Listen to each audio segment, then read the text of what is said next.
স্বাগত। আজ আমরা যে বইটা নিয়ে কথা বলবো সেটার নামটাই অসাধারণ, গৌড় গোধূলি। নামটা শুনলেই কেমন মনে হয় একটা বিশাল সাম্রাজ্যের সূর্য ডোবার গল্প, তাই না?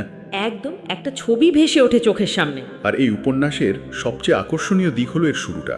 মানে কোনো গৌড়চন্দ্রিকা নেই, লেখক সোমা ভট্টাচার্য যেন প্রথম পাতা থেকেই আমাদের একটা ডুবন্ত জাহাজের ডেকে দাঁড় করিয়ে দেন। ঠিক, একদিকে দারুণ জৌলুস উৎসব, আবার অন্যদিকে ষড়যন্ত্র আর আসন্ন সর্বনাশের একটা ছায়া। ঠিক তাই। আর আমাদের আজকের আলোচনার মিশনটাও তো এটাই, মানে শুধু গল্পের সারসংক্ষেপ করা নয়, বরং ওই ডুবন্ত জাহাজের ভেতরের ছবিটা বোঝা। হ্যাঁ, একদম ভেতরের খবরটা। আমাদের হাতে থাকা উপন্যাসের কিছু অংশ আর লেখকের নিজের উত্তর কথা থেকে আমরা বোঝার চেষ্টা করব দ্বাদশ শতাব্দীর বাংলার সেই ক্রান্তি লগ্নে মানুষগুলোর মনস্তত্ত্ব ঠিক কেমন ছিল। মানে ইতিহাস আর কল্পনাকে মিলিয়ে। হ্যাঁ, ইতিহাস আর কল্পনাকে মিলিয়ে লেখক কিভাবে একটা সময়ের আত্মাকে ধরতে চেয়েছেন সেটাই আমাদের মূল অন্বেষণ। তাহলে চলুন ওই জাহাজের ডেকেই ফেরা যাক। উপন্যাসটা শুরু হচ্ছে দ্বাদশ শতাব্দীর শেষ ভাগে, গৌড়ের সিংহাসনে বৃদ্ধ রাজা লক্ষণ সেন। তিনি পরাক্রান্ত, বিদ্যানুরাগীও বটে, কিন্তু তার শাসন তখন অস্তাচলে। আর লেখক ভূমিকাতেই কিন্তু মারাত্মক কথা বলছেন, যেমন রাজধর্ম পালনের নামে চলছে প্রজাপীড়ন, বা ক্ষুব্ধ বণিককুল দেশ ছেড়ে চলে যাচ্ছে। শুরুতেই এমন একটা ভাঙনের ছবি কেন? কারণ লেখক এটাই বোঝাতে চাইছেন যে কোনো সাম্রাজ্যের পতন হঠাৎ করে হয় না।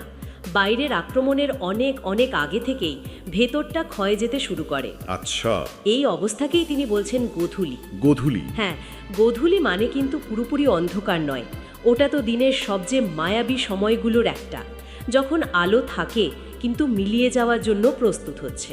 বাহ, দারুণ তুলনা। গৌড়ের অবস্থাও ঠিক তাই।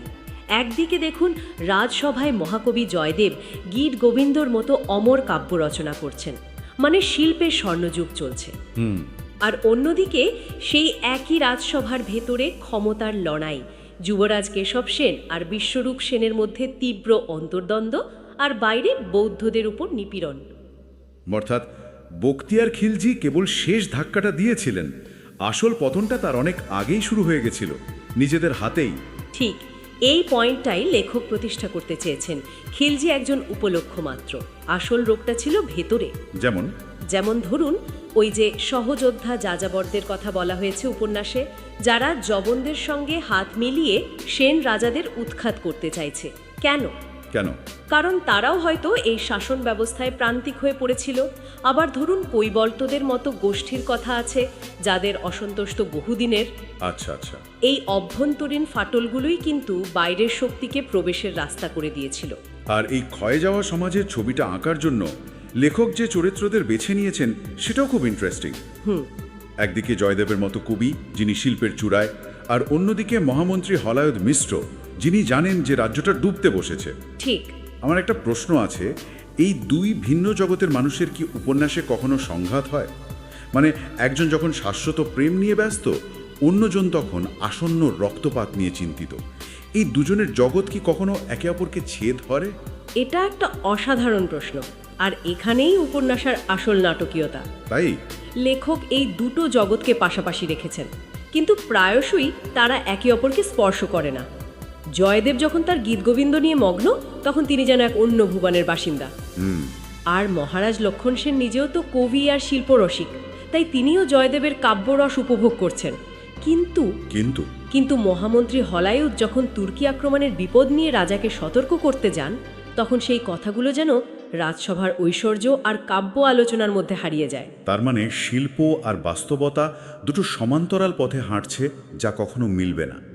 লেখক কি বলতে চাইছেন যে শিল্পীরা সমাজের বাস্তবতা থেকে বিচ্ছিন্ন হয়ে পড়েন? বা হয়তো বলতে চাইছেন যে শিল্পই সেই পতনের মুখে দাঁড়িয়ে থাকা একমাত্র সান্ত্বনা। হ্যাঁ, এটা হতে পারে। আমার মনে হয় লেখক দুটোই বলতে চেয়েছেন। একদিকে শিল্প সেই সময়ের সাংস্কৃতিক উচ্চতার প্রতীক, গীত গোবিন্দ প্রমাণ করে যে গৌড় সভ্যতা তখন কতটা শিখরে পৌঁছেছিল। ঠিক।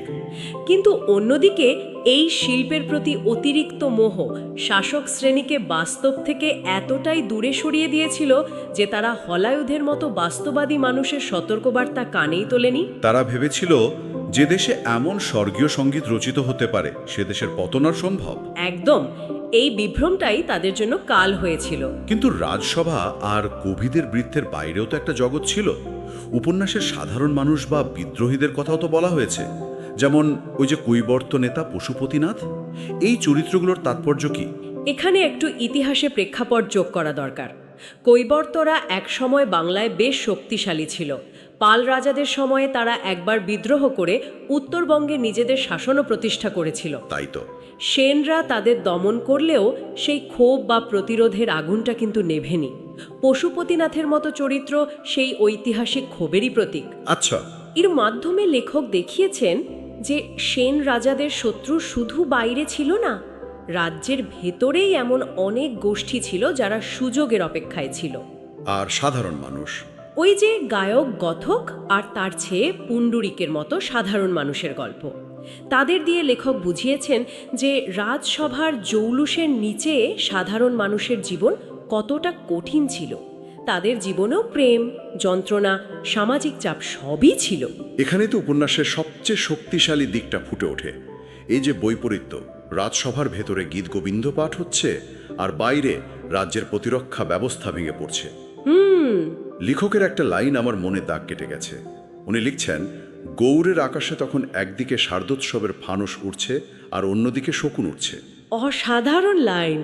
এই একটা লাইনেই যেন পুরো পরিস্থিতিটা স্পষ্ট হয়ে যায়। একেবারে ওই একটা বাক্যই গোটা উপন্যাসের সারমর্ম। ফানুস হলো শিল্প, সংস্কৃতি আর উৎসবের প্রতীক, যা ভঙ্গুর, সুন্দর কিন্তু ক্ষণস্থায়ী। আর শকুন? আর শকুন হলো মৃত্যু, ধ্বংস আর বাস্তবতার প্রতীক, যা ধেয়ে আসছে।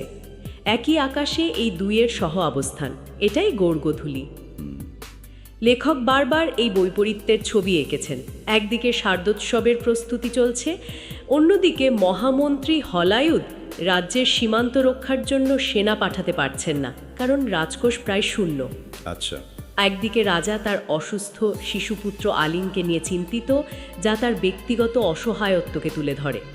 অন্যদিকে তিনি রাজ্যের বৃহত্তর বিপদটাকে দেখতে পাচ্ছেন না। তাহলে সবচেয়ে বড় প্রশ্নটা কি দাঁড়ালো, যে একটা সভ্যতা তার শ্রেষ্ঠ কবিতাটা লেখার মুহূর্তেই তার রাজনৈতিক কবর খুঁড়তে পারে? ঠিক। গীত গোবিন্দের জন্ম আর গৌড়ের মৃত্যু প্রায় হাত ধরাধরি করে এসছে।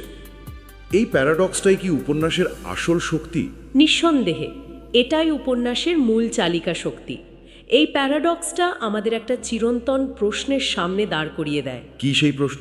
একটা সমাজ যখন তার সাংস্কৃতিক বা শৈল্পিক উৎকর্ষের শিখরে থাকে, তখন কি সে তার রাজনৈতিক বা সামাজিক দুর্বলতাগুলোর প্রতি অন্ধ হয়ে যায়? গৌড়ের ক্ষেত্রে তো ঠিক তাই ঘটেছিল। তারা নিজেদের শিল্প সাহিত্য নিয়ে এতটাই গর্বিত ছিল যে তারা বিশ্বাসই করতে পারেনি যে একদল অশ্বারোহী দস্যু এসে তাদের সব কিছু তছনছ করে দিতে পারে। এটা কি আজকের কর্পোরেট বা রাজনৈতিক জগতের থেকে খুব আলাদা, যেখানে বাইরের প্রতিযোগিতার চেয়েও ভেতরের রাজনীতি, আত্মতুষ্টি আর একে অপরকে টেক্কা দেওয়ার খেলা অনেক বেশি বিপজ্জনক হয়ে ওঠে? একদমই আলাদা নয়। এই কারণেই তো ঐতিহাসিক উপন্যাসগুলো এত প্রাসঙ্গিক। প্রেক্ষাপট দ্বাদশ শতাব্দীর বাংলা হলেও মানুষের আচরণ, ক্ষমতার লোভ, বিভেদ এগুলো সব সার্বজনীন। যখন কোনো সিস্টেমের শীর্ষ কর্তারা বাইরের বাস্তবতাকে উপেক্ষা করে নিজেদের তৈরি করা একটা ঘোরের মধ্যে থাকতে ভালোবাসেন এবং সমালোচকদের কথা কানে তোলেন না, তখন সেই সিস্টেমের পতন অনিবার্য হয়ে ওঠে। ঠিক তাই, গৌড়ের পতনও ঠিক এভাবেই হয়েছিল।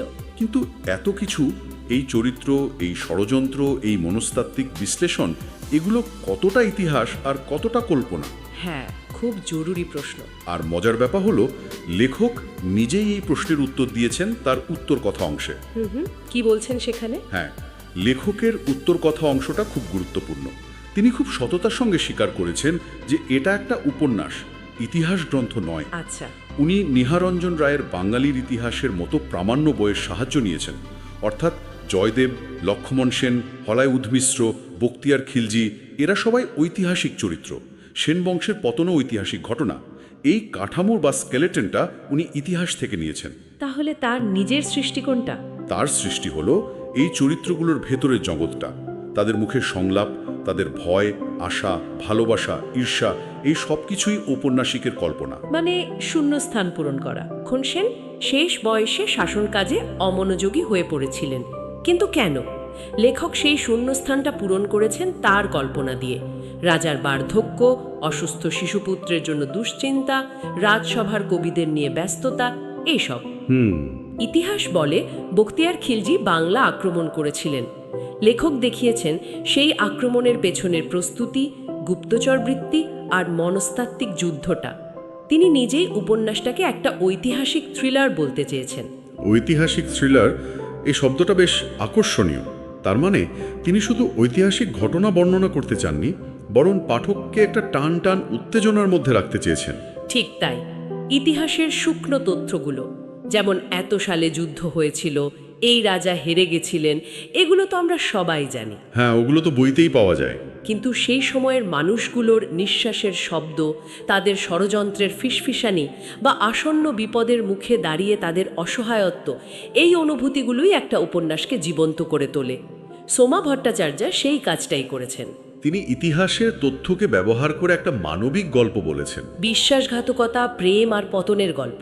তাহলে গৌর গোধূলি উপন্যাসের এই গভীর আলোচনা থেকে আমরা যা বুঝলাম তা হলো এটা শুধু একটা রাজবংশের পতনের কাহিনী নয়। না, একেবারেই নয়। এটা একটা সভ্যতার আয়না, যেখানে তার সবচেয়ে সুন্দর আর সবচেয়ে কদর্য দুটো প্রতিবিম্বই একসঙ্গে দেখা যায়। একদম। লেখক দেখিয়েছেন যে একটি সভ্যতার পতন কেবল বাইরের আক্রমণে হয় না, তার ভিতরের ক্ষয়, নৈতিক অবক্ষয়, সামাজিক বিভেদ এবং শাসকদের আত্মমুগ্ধতাই পতনের আসল কারণ। আর এই চরম বৈপরীত্য, হ্যাঁ, যখন শিল্প সাহিত্য তার স্বর্ণ শিখরে থাকে, তখনও রাজনীতি আর সমাজ তলানিতে গিয়ে ঠেকতে পারে। এই চরম বৈপরীত্যই হয়তো ইতিহাসের সবচেয়ে বড় শিক্ষা। আর এই শিক্ষাটা শুধু দ্বাদশ শতাব্দীর জন্য নয়, আজকের দিনের জন্য ভীষণভাবে প্রাসঙ্গিক, যা আমাদের এই আলোচনার শেষে একটা অন্য ভাবনার দিকে নিয়ে যায়। কি সেই ভাবনা? উপন্যাসটি তো ৮০০ বছর আগের প্রেক্ষাপটে লেখা, কিন্তু ভাবুন তো আজকের দিনে যে কোনো শক্তিশালী দেশ বা বড় সংস্থার কথা, যখন তার নেতারা বাইরের পৃথিবীর কঠিন বাস্তবতা থেকে মুখ ফিরিয়ে শুধু নিজেদের সাফল্য আর উৎসব নিয়ে মত্ত থাকেন, যখন তারা অভ্যন্তরীণ কোন্দলে জর্জরিত হয়ে পারেন এবং সতর্ক বার্তাগুলোকে উপেক্ষা করেন, তখন তারাও কি নিজেদের অজান্তেই এক গৌর গোধূলির মধ্যে বাস করছেন না? বা হয়তো নাম আর সময়টা বদলে যায়, কিন্তু পতনের এই নকশাটা, এই প্যাটার্নটা কি চিরকাল একই থেকে যায় না? এই প্রশ্নটাই হয়তো গৌর গোধূলি আমাদের সবার জন্য রেখে যায়।